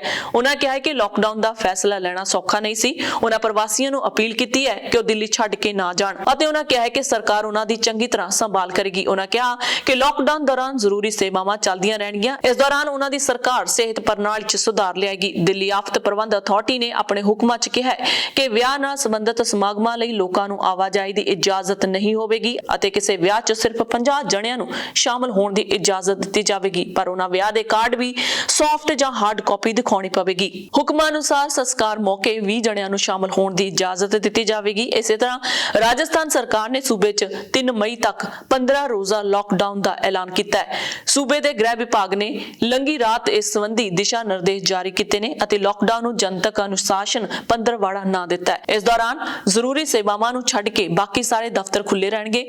ਰਾਸ਼ਨ, ਫਲ, ਦੁੱਧ ਉਤਪਾਦ ਆਦਿ ਦੀਆਂ ਦੁਕਾਨਾਂ ਸ਼ਾਮ 5 ਵਜੇ ਤੱਕ ਖੁੱਲੀਆਂ ਰਹਿਣਗੀਆਂ। ਰੇੜੀ ਫੜੀ ਵਾਲੇ ਸ਼ਾਮ 7 ਵਜੇ ਤੱਕ ਸਬਜ਼ੀ ਵੇਚ ਸਕਣਗੇ। ਪੈਟਰੋਲ ਪੰਪ ਰਾਤ 8 ਵਜੇ ਤੱਕ ਖੁੱਲੇ ਰਹਿਣਗੇ। ਹਦਾਇਤਾਂ ਅਨੁਸਾਰ ਬਾਜ਼ਾਰ, shopping mall, shopping complex, cinema hall ਅਤੇ ਸਾਰੀਆਂ ਧਾਰਮਿਕ ਥਾਵਾਂ ਬੰਦ ਰਹਿਣਗੀਆਂ। ਇਸ ਬਾਰੇ ਰਾਜਸਥਾਨ ਦੇ ਮੁੱਖ ਮੰਤਰੀ ਅਸ਼ੋਕ ਗਹਿਲੋਤ ਨੇ ਕਿਹਾ ਹੈ ਕਿ ਸੂਬੇ 'ਚ ਕੋਰੋਨਾ ਕਾਰਨ ਬਣੇ ਹਾਲਾਤ ਨੂੰ ਕੰਟਰੋਲ ਹੇਠ ਕਰਨ ਲਈ ਲਾਕਡਾਊਨ ਜਿਹੀਆਂ ਪਾਬੰਦੀਆਂ ਲਗਾਈਆਂ ਗਈਆਂ ਨੇ। ਉਹਨਾਂ ਕਿਹਾ ਕਿ ਸੂਬੇ 'ਚ ਹਾਲਾਤ ਬਹੁਤ ਗੰਭੀਰ ਤੇ ਖਤਰਨਾਕ ਹਨ ਅਤੇ ਪਾਬੰਦੀਆਂ ਲਾਉਣ ਦਾ ਫੈਸਲਾ ਕੈਬਨਿਟ ਦੀ ਮੀਟਿੰਗ 'ਚ ਲਿਆ ਗਿਆ ਹੈ। ਉਧਰ ਇਲਾਹਾਬਾਦ ਹਾਈ ਕੋਰਟ ਨੇ ਉੱਤਰ ਪ੍ਰਦੇਸ਼ ਦੇ ਸਭ ਤੋਂ ਵੱਧ ਪ੍ਰਭਾਵਿਤ 5 ਸ਼ਹਿਰਾਂ ਪ੍ਰਯਾਗਰਾਜ, ਲਖਨਊ, ਵਾਰਾਣਸੀ, ਕਾਨਪੁਰ ਨਗਰ ਅਤੇ ਗੋਰਖਪੁਰ ਵਿੱਚ 26 ਅਪ੍ਰੈਲ ਤੱਕ ਲਾਕਡਾਊਨ ਦੇ ਨਿਰਦੇਸ਼ ਸੂਬਾ ਸਰਕਾਰ ਨੂੰ ਦਿੱਤੇ ਨੇ। ਜਸਟਿਸ ਸਿਧਾਰਥ ਵਰਮਾ ਅਤੇ ਜਸਟਿਸ ਅਜੀਤ ਕੁਮਾਰ ਦੇ ਬੈਂਚ ਨੇ ਸੂਬੇ 'ਚ ਇਕਾਂਤਵਾਸ ਕੇਂਦਰਾਂ ਦੀ ਸਥਿਤੀ ਨੂੰ ਲੈ ਕੇ ਦਾਇਰ ਪਟੀਸ਼ਨ ਉੱਤੇ ਸੁਣਵਾਈ ਕਰਦਿਆਂ ਇਹ ਨਿਰਦੇਸ਼ ਦਿੱਤਾ ਹੈ। ਹਾਲਾਂਕਿ ਅਦਾਲਤ ਨੇ ਸਪਸ਼ਟ ਕੀਤਾ ਹੈ ਕਿ ਉਹ ਆਪਣੇ ਹੁਕਮ ਰਾਹੀਂ ਸੂਬੇ 'ਚ ਪੂਰਨ ਲਾਕਡਾਊਨ ਨਹੀਂ ਥੋਪ ਰਹੀ। ਮਹਾਰਾਸ਼ਟਰ ਦੇ ਮੰਤਰੀ ਵਿਜੇ ਵਾੜੇਟਿਆੜ ਨੇ ਕਿਹਾ ਹੈ ਕਿ ਸੂਬੇ 'ਚ ਸਰਕਾਰ ਵੱਲੋਂ ਕੋਰੋਨਾ ਦੀ ਰੋਕਥਾਮ ਲਈ ਲਾਈਆਂ ਗਈਆਂ ਪਾਬੰਦੀਆਂ ਤੋਂ ਸਾਰਥਕ ਨਤੀਜੇ ਸਾਹਮਣੇ ਨਾ ਆਉਣ ਕਾਰਨ ਆਉਂਦੇ 2 ਦਿਨਾਂ ਅੰਦਰ ਮੁੱਖ ਮੰਤਰੀ ਉਧਵ ਠਾਕਰੇ ਸਖਤ ਲਾਕਡਾਊਨ ਜਿਹੇ ਫੈਸਲੇ ਲੈ ਸਕਦੇ ਨੇ। ਮੀਡੀਆ ਨਾਲ ਗੱਲਬਾਤ ਕਰਦਿਆਂ ਰਾਹਤ ਤੇ ਮੁੜ ਵਸੇਬਾ ਮੰਤਰੀ ਨੇ ਕਿਹਾ ਕਿ ਸੂਬਾ ਸਰਕਾਰ ਕੋਈ ਵੀ ਫੈਸਲਾ ਲੈਣ ਤੋਂ ਪਹਿਲਾਂ ਦਿੱਲੀ ਸਰਕਾਰ ਵੱਲੋਂ ਲਾਗੂ ਕੀਤੇ ਗਏ ਲਾਕਡਾਊਨ ਦੀ ਸਮੀਖਿਆ ਜ਼ਰੂਰ ਕਰੇਗੀ। ਜਾਣਕਾਰੀ ਅਨੁਸਾਰ ਭਾਰਤ ਵਿੱਚ ਕੋਵਿਡ-19 ਦੇ ਇੱਕ ਦਿਨ ਅੰਦਰ ਰਿਕਾਰਡ 2,73,810 ਨਵੇਂ ਕੇਸ ਸਾਹਮਣੇ ਆਉਣ ਨਾਲ ਕੋਰੋਨਾ ਦੇ ਕੁੱਲ ਕੇਸ 150 ਕਰੋੜ ਤੋਂ ਪਾਰ ਹੋ ਗਏ ਨੇ। ਕਰੀਬ 25 ਲੱਖ ਨਵੇਂ ਕੇਸ ਲੰਘੇ 15 ਦਿਨਾਂ ਅੰਦਰ ਸਾਹਮਣੇ ਆਏ ਨੇ। ਕੇਂਦਰੀ ਸਿਹਤ ਮੰਤਰਾਲੇ ਵੱਲੋਂ ਦਿੱਤੀ ਗਈ ਜਾਣਕਾਰੀ ਅਨੁਸਾਰ ਦੇਸ਼ ਦੇ ਇਲਾਜ ਅਧੀਨ ਮਰੀਜ਼ਾਂ ਦੀ ਗਿਣਤੀ ਵੀ 19 ਲੱਖ ਤੋਂ ਵੱਧ ਹੋ ਗਈ ਹੈ। ਹਿਮਾਚਲ ਪ੍ਰਦੇਸ਼ ਦੇ ਮੁੱਖ ਮੰਤਰੀ ਜੈਰਾਮ ਠਾਕਰ ਨੇ ਕਿਹਾ ਹੈ ਕਿ ਰਾਜ ਵਿੱਚ ਲਾਕਡਾਊਨ ਲਾਉਣ ਦੀ ਅਜੇ ਜ਼ਰੂਰਤ ਨਹੀਂ ਹੈ। ਪ੍ਰਧਾਨ ਮੰਤਰੀ ਨਰਿੰਦਰ ਮੋਦੀ ਨੇ ਕੋਵਿਡ-19 ਖਿਲਾਫ ਜੰਗ 'ਚ ਵੈਕਸੀਨ ਨੂੰ ਵੱਡਾ ਹਥਿਆਰ ਕਰਾਰ ਦਿੰਦਿਆਂ ਡਾਕਟਰਾਂ ਨੂੰ ਬੇਨਤੀ ਕੀਤੀ ਹੈ ਕਿ ਉਹ ਜ਼ਿਆਦਾ ਤੋਂ ਜ਼ਿਆਦਾ ਮਰੀਜ਼ਾਂ ਨੂੰ ਵੈਕਸੀਨ ਲਗਾਉਣ ਲਈ ਉਤਸ਼ਾਹਿਤ ਕਰਨ। ਦੇਸ਼ ਦੇ ਉੱਘੇ ਡਾਕਟਰਾਂ ਨਾਲ ਮਹਾਮਾਰੀ ਦੇ ਹਾਲਾਤ ਅਤੇ ਵੈਕਸੀਨੇਸ਼ਨ ਦੀ ਪ੍ਰਗਤੀ ਬਾਰੇ ਵਰਚੁਅਲੀ ਵਿਚਾਰ ਵਟਾਂਦਰਾ ਕੀਤਾ ਗਿਆ ਹੈ। ਦੇਸ਼ ਦੇ ਉੱਘੇ ਡਾਕਟਰਾਂ ਨਾਲ ਮਹਾਮਾਰੀ ਦੇ ਹਾਲਾਤਾਂ ਅਤੇ ਵੈਕਸੀਨੇਸ਼ਨ ਦੀ ਪ੍ਰਗਤੀ ਬਾਰੇ ਵਰਚੁਅਲਿਟੀ ਵਿਚਾਰ ਵਟਾਂਦਰਾ ਕਰਦਿਆਂ ਉਹਨਾਂ ਕਿਹਾ ਕਿ ਕੋਵਿਡ-19 ਇਸ ਵਾਰ ਟੀਅਰ 2 ਅਤੇ ਟੀਅਰ 3 ਸ਼ਹਿਰਾਂ 'ਚ ਬੜੀ ਤੇਜ਼ੀ ਨਾਲ ਫੈਲ ਰਿਹਾ ਹੈ। ਉਹਨਾਂ ਡਾਕਟਰਾਂ ਨੂੰ ਇਹਨਾਂ ਸ਼ਹਿਰਾਂ 'ਚ ਕੰਮ ਕਰ ਰਹੇ ਆਪਣੇ ਸਾਥੀਆਂ ਨਾਲ ਸੰਪਰਕ ਬਣਾਉਣ ਲਈ ਆਖਦਿਆਂ ਕਿਹਾ ਕਿ ਆਨਲਾਈਨ ਉਹਨਾਂ ਨੂੰ ਸਲਾਹ ਦੇਣ ਤਾਂ ਜੋ ਇਹ ਯਕੀਨੀ ਬਣਾਇਆ ਜਾ ਸਕੇ ਕਿ ਸਾਰੇ ਪ੍ਰੋਟੋਕੋਲ ਦਾ ਸਹੀ ਢੰਗ ਨਾਲ ਪਾਲਣ ਹੋਵੇ। ਕੋਵਿਡ ਦੇ ਇਲਾਜ ਅਤੇ ਰੋਕਥਾਮ ਬਾਰੇ ਫੈਲ ਰਹੀਆਂ ਅਫਵਾਹਾਂ ਖਿਲਾਫ ਲੋਕਾਂ ਨੂੰ ਜਾਗਰੂਕ ਕਰਨ ਲਈ ਡਾਕਟਰਾਂ ਨੂੰ ਬੇਨਤੀ ਕਰਦਿਆਂ ਸ਼੍ਰੀ ਮੋਦੀ ਨੇ ਕਿਹਾ ਕਿ ਸੰਕਟ ਦੀ ਇਸ ਘੜੀ 'ਚ ਇਹ ਅਹਿਮ ਹੈ ਕਿ ਉਹ ਘਬਰਾਉਣ ਨਾ। ਉਹਨਾਂ ਕਿਹਾ ਕਿ ਹਸਪਤਾਲਾਂ 'ਚ ਦਾਖਲ ਮਰੀਜ਼ਾਂ ਦੀ ਕਾਉਂਸਲਿੰਗ ਦੇ ਨਾਲ-ਨਾਲ ਢੁਕਵੇਂ ਇਲਾਜ ਤੇ ਜ਼ੋਰ ਦਿੱਤਾ ਜਾਣਾ ਚਾਹੀਦਾ ਹੈ। ਉਹਨਾਂ ਡਾਕਟਰਾਂ ਨੂੰ ਹੋਰ ਰੋਗਾਂ ਦੇ ਇਲਾਜ ਲਈ ਟੈਲੀਮੈਡੀਸਨ ਦੀ ਵਰਤੋਂ ਨੂੰ ਉਤਸ਼ਾਹਿਤ ਕਰਨ ਤੇ ਜ਼ੋਰ ਦਿੱਤਾ। ਉਹਨਾਂ ਕਿਹਾ ਕਿ ਕੇਂਦਰ ਸਰਕਾਰ ਨੇ ਆਕਸੀਜਨ ਦੀ ਢੁਕਵੀਂ ਉਪਲਬਧਤਾ, ਲੋੜੀਂਦੀਆਂ ਦਵਾਈਆਂ ਅਤੇ ਟੀਕਿਆਂ ਦੀ ਸਪਲਾਈ ਨਾਲ ਸੰਬੰਧਿਤ ਕਈ ਅਹਿਮ ਫੈਸਲੇ ਲਏ ਨੇ। ਇਸ ਬਾਰੇ ਸੂਬਿਆਂ ਨੂੰ ਵੀ ਲੋੜੀਂਦੇ ਦਿਸ਼ਾ ਨਿਰਦੇਸ਼ ਜਾਰੀ ਕਰ ਦਿੱਤੇ ਗਏ ਨੇ। ਪ੍ਰਧਾਨ ਮੰਤਰੀ ਨੇ ਕਿਹਾ ਕਿ ਡਾਕਟਰਾਂ ਦੀ ਸਖਤ ਮਿਹਨਤ ਅਤੇ ਦੇਸ਼ ਵੱਲੋਂ ਬਣਾਈ ਗਈ ਰਣਨੀਤੀ ਨਾਲ ਪਹਿਲਾਂ ਮਹਾਮਾਰੀ ਤੇ ਕਾਬੂ ਪਾ ਲਿਆ ਗਿਆ ਸੀ ਅਤੇ ਹੁਣ ਦੂਜੀ ਲਹਿਰ 'ਚ ਵੀ ਸਾਰੇ ਡਾਕਟਰ ਤੇ ਮੋਰਲੀ ਕਤਾਰ ਦੇ ਵਰਕਰ ਪੂਰੀ ਤਾਕਤ ਨਾਲ ਜੂਝ ਰਹੇ ਨੇ ਅਤੇ ਲੱਖਾਂ ਲੋਕਾਂ ਦੀ ਜਾਨ ਬਚਾ ਰਹੇ ਨੇ। ਉਹਨਾਂ ਛੋਟੇ ਸ਼ਹਿਰਾਂ 'ਚ ਵਸੀਲਿਆਂ ਨੂੰ ਅਪਗ੍ਰੇਡ ਕਰਨ ਦਾ ਵੀ ਸੱਦਾ ਦਿੱਤਾ। ਸਰਕਾਰੀ ਬਿਆਨ ਮੁਤਾਬਕ ਡਾਕਟਰਾਂ ਨੇ ਆਪਣੇ ਤਜਰਬੇ ਵੀ ਸਾਂਝੇ ਕੀਤੇ ਅਤੇ ਸੰਕਟ ਨਾਲ ਨਜਿੱਠਣ ਲਈ ਉਠਾਏ ਗਏ ਕਦਮਾਂ ਲਈ ਸ਼੍ਰੀ ਮੋਦੀ ਨੂੰ ਵਧਾਈ ਦਿੱਤੀ। ਮੀਟਿੰਗ 'ਚ ਕੇਂਦਰੀ ਸਿਹਤ ਮੰਤਰੀ ਹਰਸ਼ਵਰਧਨ, ਸਿਹਤ ਰਾਜ ਮੰਤਰੀ ਅਸ਼ਵਨੀ ਕੁਮਾਰ ਚੌਬੇ, ਰਸਾਇਣ ਅਤੇ ਖਾਦਾਂ ਬਾਰੇ ਮੰਤਰੀ ਡੀ.ਵੀ. ਸਦਾਨੰਦ ਗੌੜਾ, ਰਾਜ ਮੰਤਰੀ ਮਨਸੁਖ ਮਾਂਡਵੀਆ, ਨੀਤੀ ਆਯੋਗ ਦੇ ਮੈਂਬਰ ਵੀ.ਕੇ. ਪੌਲ ਅਤੇ ਹੋਰ ਸੀਨੀਅਰ ਅਧਿਕਾਰੀ ਵੀ ਹਾਜ਼ਰ ਸਨ। ਕੇਂਦਰ ਸਰਕਾਰ ਨੇ 1 ਮਈ ਤੋਂ 18 ਸਾਲ ਤੋਂ ਵੱਧ ਉਮਰ ਦੇ ਲੋਕਾਂ ਦਾ ਕੋਰੋਨਾ ਟੀਕਾਕਰਨ ਸ਼ੁਰੂ ਕਰਨ ਦਾ ਫੈਸਲਾ ਕੀਤਾ ਹੈ। ਦੇਸ਼ 'ਚ ਕੋਰੋਨਾ ਲਾਗ ਦੇ ਕੇਸਾਂ ਤੇ ਮੌਤਾਂ 'ਚ ਰੋਜ਼ਾਨਾ ਰਿਕਾਰਡ ਵਾਧੇ ਨੂੰ ਦੇਖਦਿਆਂ ਇਹ ਫੈਸਲਾ ਪ੍ਰਧਾਨ ਮੰਤਰੀ ਨਰਿੰਦਰ ਮੋਦੀ ਦੀ ਅਗਵਾਈ ਹੇਠ ਹੋਈ ਉੱਚ ਪੱਧਰੀ ਮੀਟਿੰਗ ਦੌਰਾਨ ਲਿਆ ਗਿਆ। ਸ਼੍ਰੀ ਮੋਦੀ ਨੇ ਕਿਹਾ ਕਿ ਭਾਰਤ ਵਿੱਚ ਰਿਕਾਰਡ ਪੱਧਰ ਉੱਤੇ ਲੋਕਾਂ ਦਾ ਟੀਕਾਕਰਨ ਕੀਤਾ ਜਾ ਰਿਹਾ ਹੈ ਅਤੇ ਇਸ ਨੂੰ ਹੋਰ ਵੱਡੇ ਪੱਧਰ ਤੇ ਅੱਗੇ ਵਧਾਇਆ ਜਾਵੇਗਾ। ਮੀਟਿੰਗ 'ਚ ਲਏ ਇੱਕ ਹੋਰ ਵੱਡੇ ਫੈਸਲੇ ਮੁਤਾਬਕ ਵੈਕਸੀਨ ਨਿਰਮਾਤਾਵਾਂ ਨੂੰ 50% ਦੀ ਟੀਕੇ ਕੇਂਦਰ ਲਈ ਰਾਖਵੇਂ ਰੱਖਣੇ ਪੈਣਗੇ, ਜਦਕਿ ਬਾਕੀ ਟੀਕੇ ਉਹ ਸੂਬਿਆਂ ਨੂੰ ਦੇਣ ਜਾਂ ਖੁੱਲੇ ਬਾਜ਼ਾਰ 'ਚ ਵੇਚਣ ਲਈ ਆਜ਼ਾਦ ਹੋਣਗੇ। ਸਾਰੇ ਦਰਾਮਦ ਟੀਕੇ ਖੁੱਲੇ ਬਾਜ਼ਾਰ 'ਚ ਉਪਲਬਧ ਹੋਣਗੇ ਅਤੇ ਕੇਂਦਰ ਵੱਲੋਂ ਰਾਖਵੇਂ ਨਹੀਂ ਰੱਖੇ ਜਾਣਗੇ। ਦੀਪ ਸਿੱਧੂ ਦੇ ਮਾਮਲੇ ਤੇ ਪੁਲਿਸ ਨੇ ਅਦਾਲਤ ਤੋਂ ਸਿੱਧੂ ਦਾ 4 ਦਿਨਾਂ ਲਈ ਰਿਮਾਂਡ ਮੰਗਿਆ ਸੀ। ਦੀਪ ਸਿੱਧੂ ਨੂੰ 14 ਦਿਨਾਂ ਲਈ ਜੇਲ੍ਹ ਭੇਜ ਦਿੱਤਾ ਗਿਆ ਹੈ। ਭਾਰਤ ਦੇ ਪੁਰਾਤਤਵ ਸਰਵੇਖਣ ਵਿਭਾਗ ASI ਵੱਲੋਂ ਦਾਇਰ ਕੇਸ ਦੇ ਮਾਮਲੇ 'ਚ ਅਦਾਕਾਰ ਦੀਪ ਸਿੱਧੂ ਦੀ ਹਿਰਾਸਤ ਦੇਣ ਤੋਂ ਇਨਕਾਰ ਕਰ ਦਿੱਤਾ ਹੈ। ਇਹ ਕੇਸ ਲਾਲ ਕਿਲਾ ਹਿੰਸਾ ਨਾਲ ਜੁੜਿਆ ਹੋਇਆ ਹੈ। ਵਿਭਾਗ ਮੁਤਾਬਕ ਹਿੰਸਾ ਦੌਰਾਨ ਵਿਰਾਸਤੀ ਇਮਾਰਤ ਦੇ ਕੁਝ ਹਿੱਸਿਆਂ ਦਾ ਨੁਕਸਾਨ ਹੋਇਆ ਹੈ। ਪੁਲਿਸ ਨੇ ਅਦਾਲਤ ਤੋਂ ਸਿੱਧੂ ਦਾ 4 ਦਿਨ ਲਈ ਰਿਮਾਂਡ ਮੰਗਿਆ ਸੀ। ਦੀਪ ਸਿੱਧੂ ਨੂੰ 14 ਦਿਨ ਲਈ ਜੇਲ੍ਹ ਭੇਜ ਦਿੱਤਾ ਗਿਆ ਹੈ। ਅਦਾਲਤ ਨੇ ਕਿਹਾ ਹੈ ਕਿ ਉਸ ਦੀ ਪੁਲਿਸ ਨੂੰ ਹਿਰਾਸਤ ਦੇਣ ਲਈ ਲੋੜੀਂਦਾ ਆਧਾਰ ਨਹੀਂ ਬਣਦਾ। ਜ਼ਿਕਰਯੋਗ ਹੈ ਕਿ ਦੀਪ ਸਿੱਧੂ ਨੂੰ ਸ਼ਨੀਚਰਵਾਰ ਇੱਕ ਹੋਰ ਕੇਸ ਵਿੱਚ ਜ਼ਮਾਨਤ ਮਿਲੀ ਸੀ ਤੇ ਉਸੇ ਦਿਨ ਨਵੇਂ ਕੇਸ ਵਿੱਚ ਗ੍ਰਿਫਤਾਰ ਕਰ ਲਿਆ ਗਿਆ ਸੀ। ਦਿੱਲੀ ਗੁਰਦੁਆਰਾ ਪ੍ਰਬੰਧਕ ਕਮੇਟੀ ਦੇ ਮਨਜਿੰਦਰ ਸਿੰਘ ਸਰਸਾ ਨੇ ਦੱਸਿਆ ਕਿ ਕਮੇਟੀ ਦੇ ਅਦਾਲਤ ਵਿੱਚ ਸਖਤ ਵਿਰੋਧ ਕਾਰਨ ਦਿੱਲੀ ਪੁਲਿਸ ਦੀਪ ਸਿੱਧੂ ਦਾ ਪੁਲਿਸ ਰਿਮਾਂਡ ਲੈਣ ਵਿੱਚ ਨਾਕਾਮ ਰਹੀ। ਉਹਨਾਂ ਦੱਸਿਆ ਕਿ ਕਮੇਟੀ ਵੱਲੋਂ ਵਕੀਲ ਜਸਦੀਪ ਸਿੰਘ ਢਿੱਲੋਂ ਤੇ ਅਭਿਸ਼ੇਕ ਵਰਮਾ ਨੇ ਦਿੱਲੀ ਪੁਲਿਸ ਦੀ ਮੰਗ ਦਾ ਜ਼ੋਰਦਾਰ ਵਿਰੋਧ ਕੀਤਾ। ਦੀਪ ਸਿੱਧੂ ਪਿਛਲੇ 80 ਦਿਨਾਂ ਤੋਂ ਨਿਆਇਕ ਹਿਰਾਸਤ ਵਿੱਚ ਹੈ ਤੇ ਦਿੱਲੀ ਪੁਲਿਸ ਨੇ ਪਹਿਲਾਂ ਪੁਲਿਸ ਰਿਮਾਂਡ ਦੀ ਮੰਗ ਨਹੀਂ ਕੀਤੀ। ਸਿਰਸਾ ਨੇ ਦੱਸਿਆ ਕਿ ਦੀਪ ਸਿੱਧੂ ਦੇ ਭਰਾ ਗੁਰਦੀਪ ਸਿੰਘ ਮੁੰਡੀ ਨਾਲ ਦਿੱਲੀ ਪੁਲਿਸ ਵੱਲੋਂ ਕੁੱਟਮਾਰ ਕਰਨ ਅਤੇ ਉਸ ਤੇ ਤਸ਼ੱਦਦ ਕਰਨ ਦੇ ਮਾਮਲੇ ਵਿੱਚ ਦਿੱਲੀ ਗੁਰਦੁਆਰਾ ਕਮੇਟੀ ਨੇ ਪੰਜਾਬ ਤੇ ਹਰਿਆਣਾ ਹਾਈ ਕੋਰਟ ਵਿੱਚ ਪਟੀਸ਼ਨ ਦਾਇਰ ਕੀਤੀ ਹੈ। ਇਸ ਵਿੱਚ ਮੰਗ ਕੀਤੀ ਗਈ ਹੈ ਕਿ ਜਿਸ ਟੀਮ ਨੇ ਗੁਰਦੀਪ ਸਿੰਘ ਮੁੰਡੀ ਉੱਤੇ ਤਸ਼ੱਦਦ ਢਾਇਆ ਹੈ, ਉਹਨਾਂ ਖਿਲਾਫ ਕੇਸ ਦਰਜ ਕਰਕੇ ਉਹਨਾਂ ਨੂੰ ਹਿਰਾਸਤ ਵਿੱਚ ਲੈਣ ਦੇ ਹੁਕਮ ਦਿੱਤੇ ਜਾਣ। ਵੈਬਲ ਕਲਾ ਗੋਲੀकांड ਕੇਸ 'ਚ ਅੱਜ ਹਾਈ ਕੋਰਟ ਵੱਡਾ ਫੈਸਲਾ ਸੁਣਾ ਸਕਦੀ ਹੈ। ਜਸਟਿਸ ਅਲਕਾ ਸਰੀਨ ਨੇ ਇਸ ਮਾਮਲੇ ਦੀ ਸੁਣਵਾਈ 20 ਅਪ੍ਰੈਲ ਯਾਨੀ ਕਿ ਅੱਜ ਨਿਸ਼ਚਿਤ ਕੀਤੀ ਸੀ। ਕੋਟਕਪੂਰਾ ਗੋਲੀकांड ਵਿੱਚ ਮੁਕੰਮਲ ਪੜਤਾਲ ਰਿਪੋਰਟ ਰੱਦ ਹੋਣ ਤੋਂ ਬਾਅਦ ਵਿਵਾਦਾਂ ਵਿੱਚ ਘਿਰੀ ਜਾਂਚ ਟੀਮ ਅਤੇ ਪੰਜਾਬ ਸਰਕਾਰ ਲਈ ਅੱਜ ਦਾ ਦਿਨ ਯਾਨੀ ਕਿ 20 ਅਪ੍ਰੈਲ ਦਾ ਦਿਨ ਕਾਫੀ ਅਹਿਮ ਹੈ। ਇਸ ਦਿਨ ਪੰਜਾਬ ਤੇ ਹਰਿਆਣਾ ਹਾਈ ਕੋਰਟ ਵੈਬਲ ਗੋਲੀकांड ਦੇ ਮਾਮਲੇ ਦੀ ਸੁਣਵਾਈ ਕਰੇਗੀ। ਇਸ ਕੇਸ ਵਿੱਚ ਨਾਮਜ਼ਦ ਮੁਲਜ਼ਮਾਂ ਨੇ ਕੋਟਕਪੂਰਾ ਗੋਲੀकांड ਮਾਮਲੇ ਦੀ ਤਰਜ਼ ਤੇ ਵੈਬਲ ਗੋਲੀकांड ਮਾਮਲੇ ਦੀ ਪੜਤਾਲ ਵੀ ਰੱਦ ਕਰਨ ਦੀ ਮੰਗ ਕੀਤੀ ਹੈ। ਜਸਟਿਸ ਅਲਕਾ ਸਰੀਨ ਨੇ ਇਸ ਮਾਮਲੇ ਦੀ ਸੁਣਵਾਈ 20 ਅਪ੍ਰੈਲ ਨਿਸ਼ਚਿਤ ਕੀਤੀ ਸੀ। ਕੋਟਕਪੂਰਾ ਗੋਲੀकांड ਸੰਬੰਧੀ ਹਾਈ ਕੋਰਟ ਦਾ ਫੈਸਲਾ ਅਜੇ ਤੱਕ ਜਨਤਕ ਨਹੀਂ ਹੋਇਆ ਅਤੇ ਜੇਕਰ ਅੱਜ ਇਹ ਫੈਸਲਾ ਜਨਤਕ ਨਹੀਂ ਹੁੰਦਾ ਤਾਂ ਵੈਬਲ ਗੋਲੀकांड ਦੀ ਸੁਣਵਾਈ ਵੀ ਟਲ ਸਕਦੀ ਹੈ।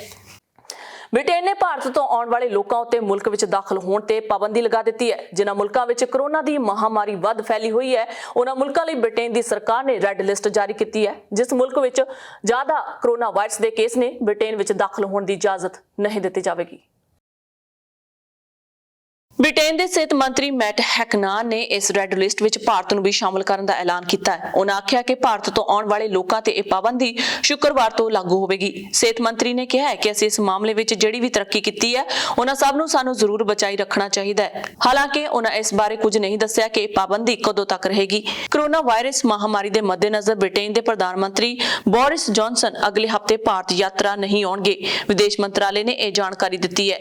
ਵਿਦੇਸ਼ ਮੰਤਰਾਲੇ ਦੇ ਬੁਲਾਰੇ ਅਰਿੰਦਮ ਬਾਗਚੀ ਨੇ ਕਿਹਾ ਹੈ ਕਿ ਫੈਸਲਾ ਦੋਵਾਂ ਪੱਖਾਂ ਨੇ ਆਪਣੀ ਸਹਿਮਤੀ ਨਾਲ ਕੀਤਾ ਹੈ। ਉਹਨਾਂ ਕਿਹਾ ਹੈ ਕਿ ਕੋਵਿਡ-19 ਦੀ ਮੌਜੂਦਾ ਸਥਿਤੀ ਨੂੰ ਦੇਖਦੇ ਹੋਏ ਆਪਸੀ ਸਹਿਮਤੀ ਨਾਲ ਇਹ ਫੈਸਲਾ ਕੀਤਾ ਗਿਆ ਹੈ ਕਿ ਬ੍ਰਿਟੇਨ ਦੇ ਪ੍ਰਧਾਨ ਮੰਤਰੀ ਅਗਲੇ ਹਫ਼ਤੇ ਭਾਰਤ ਯਾਤਰਾ ਤੇ ਨਹੀਂ ਆਉਣਗੇ। ਵਿਦੇਸ਼ ਮੰਤਰਾਲੇ ਦੇ ਬੁਲਾਰੇ ਨੇ ਦੱਸਿਆ ਕਿ ਦੋਵੇਂ ਪੱਖ ਆਉਣ ਵਾਲੇ ਦਿਨਾਂ ਵਿੱਚ ਡਿਜੀਟਲ ਬੈਠਕ ਆਯੋਜਿਤ ਕਰਨਗੇ। ਇਸ ਤੋਂ ਬਾਅਦ ਪਾਕਿਸਤਾਨ ਨੇ ਵੀ ਕੋਰੋਨਾ ਦੇ ਮਾਮਲਿਆਂ ਵਿੱਚ ਰਿਕਾਰਡ ਵਾਧੇ ਨੂੰ ਦੇਖਦੇ ਹੋਏ ਭਾਰਤ ਤੋਂ ਯਾਤਰੀਆਂ ਦੇ ਆਉਣ ਉੱਤੇ 2 ਹਫ਼ਤਿਆਂ ਲਈ ਰੋਕ ਲਗਾਉਣ ਦਾ ਕੱਲ੍ਹ ਫੈਸਲਾ ਲੈ ਲਿਆ ਹੈ। ਪਾਕਿਸਤਾਨ ਦੇ national command and operation centre ਦੇ ਮੁਖੀ ਅਸਦ ਉਮਰ ਦੀ ਅਗਵਾਈ ਵਿੱਚ ਆਯੋਜਿਤ ਇੱਕ ਬੈਠਕ ਵਿੱਚ ਭਾਰਤ ਤੋਂ ਯਾਤਰੀਆਂ ਦੇ ਆਉਣ ਉੱਤੇ 2 ਹਫ਼ਤਿਆਂ ਦੀ ਰੋਕ ਲਗਾਉਣ ਦਾ ਫੈਸਲਾ ਕੀਤਾ ਗਿਆ ਹੈ। ਇਸ ਸੰਬੰਧ ਵਿੱਚ ਇੱਕ ਬਿਆਨ ਵਿੱਚ ਕਿਹਾ ਗਿਆ ਹੈ ਕਿ NCOC ਨੇ ਭਾਰਤ ਨੂੰ 2 ਹਫ਼ਤੇ ਲਈ ਕਲਾਸ C ਮੁਲਕਾਂ ਦੀ ਲਿਸਟ ਵਿੱਚ ਰੱਖਣ ਦਾ ਫੈਸਲਾ ਕੀਤਾ ਹੈ। ਹਵਾਈ ਅਤੇ ਜ਼ਮੀਨੀ ਮਾਰਗ ਰਾਹੀਂ ਭਾਰਤ ਤੋਂ ਆਉਣ ਵਾਲੇ ਯਾਤਰੀਆਂ ਤੇ ਇਹ ਰੋਕ ਰਹੇਗੀ। ਅਮਰੀਕਾ ਦੇ ਰਾਸ਼ਟਰਪਤੀ ਜੋ ਬਾਈਡਨ ਨੇ ਕੋਵਿਡ ਟੀਕਾਕਰਨ ਮੁਹਿੰਮ ਉੱਤੇ ਉਮਰ ਦੇ ਆਧਾਰ ਤੇ ਲੱਗੀਆਂ ਪਾਬੰਦੀਆਂ ਨੂੰ ਖਤਮ ਕਰ ਦਿੱਤਾ ਹੈ। ਉਹਨਾਂ ਐਲਾਨ ਕੀਤਾ ਹੈ ਕਿ ਹੁਣ ਅਮਰੀਕਾ ਦੇ ਸਾਰੇ ਬਾਲਗ ਨਾਗਰਿਕ ਕੋਰੋਨਾ ਦੀ ਵੈਕਸੀਨ ਲਗਵਾ ਸਕਦੇ ਨੇ। ਜਾਣਕਾਰੀ ਅਨੁਸਾਰ ਅਮਰੀਕਾ ਵਿੱਚ ਕਈ ਸੂਬਿਆਂ ਨੇ ਸਾਰੇ ਬਾਲਗ ਨਾਗਰਿਕਾਂ ਨੂੰ ਵੈਕਸੀਨ ਦੇਣ ਦੀ ਯੋਜਨਾ ਪਹਿਲਾਂ ਹੀ ਸ਼ੁਰੂ ਕੀਤੀ ਹੋਈ ਹੈ। ਇਸ ਵਿੱਚ ਵਾਸ਼ਿੰਗਟਨ ਡੀਸੀ ਅਤੇ ਪਿਊਰਟੋ ਰਿਕੋ ਸ਼ਾਮਲ ਨੇ। ਇਸ ਤੋਂ ਬਾਅਦ Hawaii, Massachusetts, New Jersey, Oregon, Rhode Island ਅਤੇ ਵਰਮੋਂਟ ਨੇ ਵੀ ਆਪਣੇ ਨਾਗਰਿਕਾਂ ਨੂੰ ਟੀਕਾ ਲਾਉਣ ਦਾ ਐਲਾਨ ਕਰ ਦਿੱਤਾ ਸੀ। ਇਸ ਕਾਰਨ ਬਾਈਡਨ ਨੇ ਸਮੇਂ ਤੋਂ ਪਹਿਲਾਂ ਹੀ ਪੂਰੇ ਮੁਲਕ ਵਿੱਚ ਬਾਲਗ ਆਬਾਦੀ ਨੂੰ ਵੈਕਸੀਨ ਦੇਣ ਦਾ ਐਲਾਨ ਕੀਤਾ ਹੈ। ਅਮਰੀਕਾ ਦੇ centres for disease control and prevention ਨੇ ਦੱਸਿਆ ਹੈ ਕਿ ਕਰੀਬ ਅੱਧੇ ਅਮਰੀਕੀ ਬਾਲਗਾਂ ਨੂੰ ਕੋਰੋਨਾ ਦੀ ਵੈਕਸੀਨ ਦੀ ਇੱਕ ਡੋਜ਼ ਲਾਈ ਜਾ ਚੁੱਕੀ ਹੈ। ਇਹਨਾਂ ਵਿੱਚੋਂ 32.5% ਬਾਲਗਾਂ ਨੂੰ ਵੈਕਸੀਨ ਦੀਆਂ ਦੋਹਾਂ ਖੁਰਾਕਾਂ ਲਾਈਆਂ ਗਈਆਂ ਨੇ। ਨਿਊਯਾਰਕ ਟਾਈਮਜ਼ ਨੇ ਦਾਅਵਾ ਕੀਤਾ ਹੈ ਕਿ ਜੇ ਹੁਣ ਵੀ ਸਪੀਡ ਨਾਲ ਲੋਕਾਂ ਦਾ ਟੀਕਾਕਰਨ ਕੀਤਾ ਜਾਂਦਾ ਰਿਹਾ ਤਾਂ ਅਮਰੀਕਾ ਵਿੱਚ ਜੂਨ ਦੇ ਅੱਧ ਵਿਚਾਲੇ 70% ਦੀ ਆਬਾਦੀ ਨੂੰ ਟੀਕੇ ਦੀ ਖੁਰਾਕ ਦਿੱਤੀ ਜਾ ਸਕੇਗੀ। ਅਮਰੀਕਾ ਨੇ ਤਾਂ ਮਈ ਦੇ ਅਖੀਰ ਤੱਕ ਆਪਣੀ ਪੂਰੀ ਬਾਲਗ ਆਬਾਦੀ ਨੂੰ ਕੋਰੋਨਾ ਦਾ ਟੀਕਾ ਲਾਉਣ ਦਾ ਪਲਾਨ ਬਣਾਇਆ ਹੋਇਆ ਹੈ। ਭਾਰਤ ਤੋਂ ਆਬਾਦੀ ਦੇ ਮਾਮਲੇ ਵਿੱਚ ਕਿਤੇ ਛੋਟਾ ਮੁਲਕ ਹੋਣ ਦੇ ਬਾਵਜੂਦ ਅਮਰੀਕਾ ਰੋਜ਼ ਲੱਖਾਂ ਦੀ ਗਿਣਤੀ ਵਿੱਚ ਲੋਕਾਂ ਨੂੰ ਟੀਕਾ ਲਾ ਰਿਹਾ ਹੈ। ਅਮਰੀਕਾ ਦੇ centres for disease control and prevention ਦੇ ਅੰਕੜਿਆਂ ਮੁਤਾਬਕ ਕੋਰੋਨਾ ਦੀ 209 ਕਰੋੜ 4,06,814 ਖੁਰਾਕਾਂ ਲੋਕਾਂ ਨੂੰ ਲਾਈਆਂ ਜਾ ਚੁੱਕੀਆਂ ਨੇ। ਨਵੇਂ ਤੇ ਤਾਜ਼ਾ ਖਬਰਾਂ ਲਈ ਦੇਖਦੇ ਰਹੋ ਇੰਡੋਸ ਟੀਵੀ ਆਸਟ੍ਰੇਲੀਆ। ਇਜਾਜ਼ਤ ਦਿਓ। ਧੰਨਵਾਦ।